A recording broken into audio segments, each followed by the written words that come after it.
Hello, and a truly massive, warm, and energetic welcome back to day 20 of our 60-day Spoken English podcast. Wow, Ishani, just take a moment to realize where we are. 20 days. It's incredible, Sam. We have officially completed 1/3 of this entire journey. 1/3.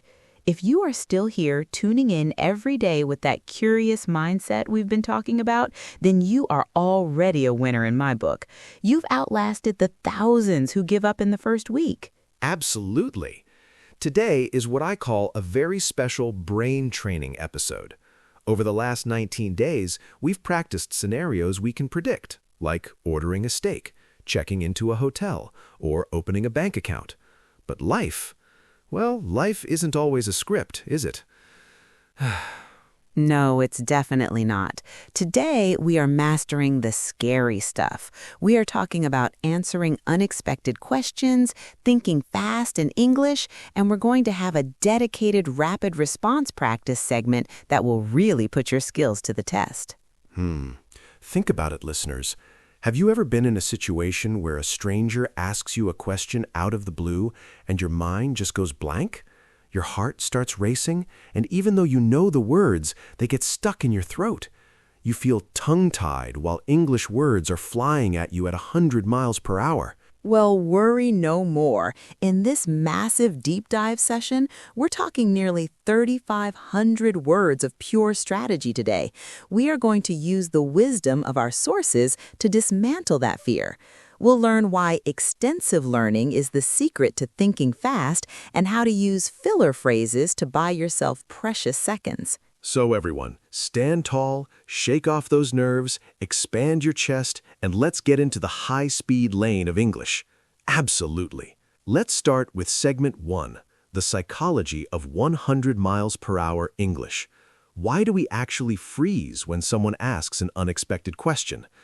Ishani, our source Ollie Richards explains this in a way that changed how I think about language. It's all about the intensive versus extensive conflict, isn't it? Most students are taught intensive English. They study every tiny grammar nugget, examine every verb conjugation, and try to eliminate all mistakes. They think if they learn all the rules, they will be fluent. But the problem is that when you're in the real world, on a busy street in London or a boardroom in New York, the speaker doesn't care about your grammar nuggets. They just want an answer. When that shock hits you, that feeling of, people don't speak like my textbook, your brain tries to translate, and that's when the gears lock up. Wow, here is the secret to thinking fast. Extensive learning. According to our sources, you need to stop trying to understand every single word. You must start listening for the gist. Gist means the main idea. If you can follow the main idea of an unexpected question, you are 90% of the way to an answer. To think fast, you must train your brain to be okay with ambiguity. That's a fancy word for not being sure. If you don't understand a specific word in a question, don't stop and panic. Keep calm and carry on. Focus on the finish line, which is completing the conversation. Let's look at Natalie in our story. She's an art historian who has to think fast when she spots those Turner drawings in a random, dusty shop. She didn't have a textbook for that moment. She didn't have a script for a secret discovery. She had to rely on her observant nature and the English she had extensively absorbed at university. Absolutely. The more you listen to stories, podcasts, and real conversations, the more these phrases gradually emerge in your own speech. You stop calculating your English and you start feeling it. It's the difference between a robot and a human. Which one would you rather be? I definitely choose human. But Sam, let's be practical. Even if we have the right mindset, what do we actually say while our brain is searching for those words? That brings us to segment 2, buying time, the well technique. This is where the magic happens. You need to buy time for your brain to catch up with your mouth. Our sources provide us with some incredible social lubricants. The first one, and the most powerful one, is the word well. In our dialogues, when a doctor asks Kathy about her symptoms, she doesn't just blurt out the answer. She starts with, "Well, I have a bad cough." Look at that. Well is an introductory word. And here's the secret. Draw out the vowel. Say, well. This buys you 2 or 3 seconds of thinking time. It sounds much more natural and confident than a silent gap or an Another great time buyer is the phrase, let's see. We see this in Dialogue 2-9 with a salesperson. They say, let's see. Here's a nice white one. This is the perfect expression to use when you want to think something over before making a choice. If someone asks you, what's your favorite movie? Don't panic. Say, let's see. I think I'm a big fan of... You see? You've just bought yourself 5 seconds without looking like you're struggling. Speaking of it's actually a valid English interjection. According to our linguistic notes, shows that the speaker is thinking or perhaps even slightly disagreeing. It shows you are actively processing the information. Let's look at more buying time phrases we can pull from our dialogues. Oh, really? Use this when you're surprised. It keeps the ball in the other person's court while you process the shock. Good point. If a boss asks a tough question, say, good point. It acknowledges them and gives you space to breathe. By any chance? If you want to confirm something unexpectedly, use this to sound polite and tentative. Wow. Once you have these tools, an unexpected question isn't a trap anymore. It's an opportunity. You use a filler, you find the gist, and you respond. Absolutely. Now, let's talk about the heavy stuff in segment 3, thinking fast in stressful situations. In our story, we have Robert Greene.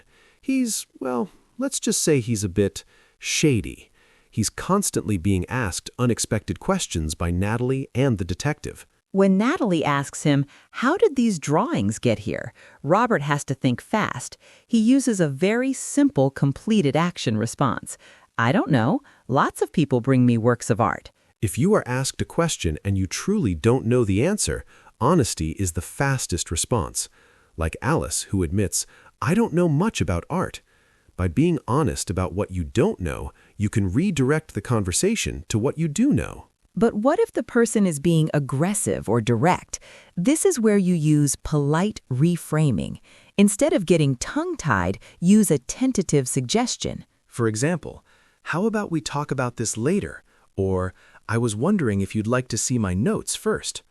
Wait, look at that phrase. I was wondering if.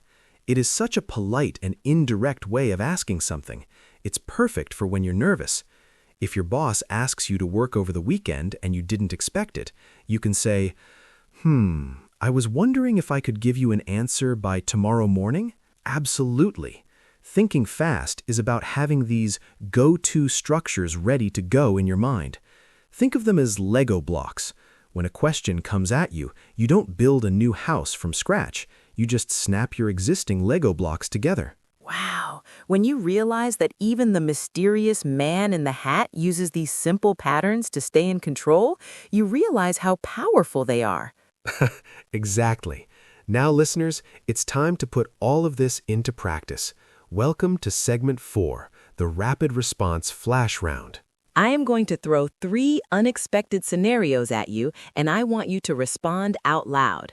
Don't worry about being perfect, just aim for completion. Scenario 1, the surprise inquiry. You're walking down the street and a stranger suddenly says, "Excuse me, is this the way to Camden Market?" Remember your strategy. Start with, let's see, to buy time. Then give the gist. Yes, it's that way. You go 3 blocks and turn left. Scenario 2, the office curveball. Your boss stops you in the hallway and says, "What do you think about the new development program?" Use the good point stall. Good point. I was just thinking about that.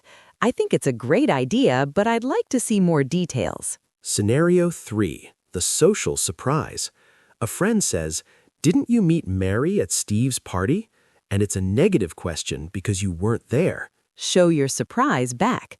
Oh, really? No, I wasn't at Steve's party. Use the stress on at to show your point. How did that feel, everyone? If you felt a little bit of a rush in your chest, that's good.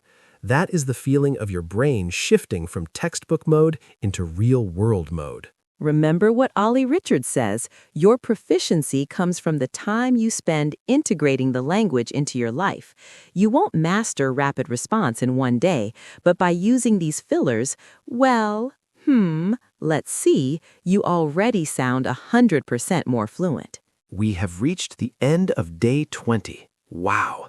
Today we learned the power of the GIST mindset, how to buy time with well, and how to handle the 100 miles per hour shock of real conversation. You are now 1/3 of the way to total confidence. That is a massive achievement. Here is your day 20 challenge. I want you to ask a friend or family member to ask you 3 random, totally unpredictable questions in English today. Follow these 3 rules. Rule 1, you must start. Well, record yourself if you can. Listen back for your syllable stress on words like economist, and check if your intonation is rising on yes-no questions. Absolutely. You are doing the hard work that leads to real freedom. Thank you so much for joining us today. Keep your ears open for the gist, keep your mind fast, and keep being awesome. Stay sharp, stay confident, and as always, happy learning. Thank you and good night. Bye-bye.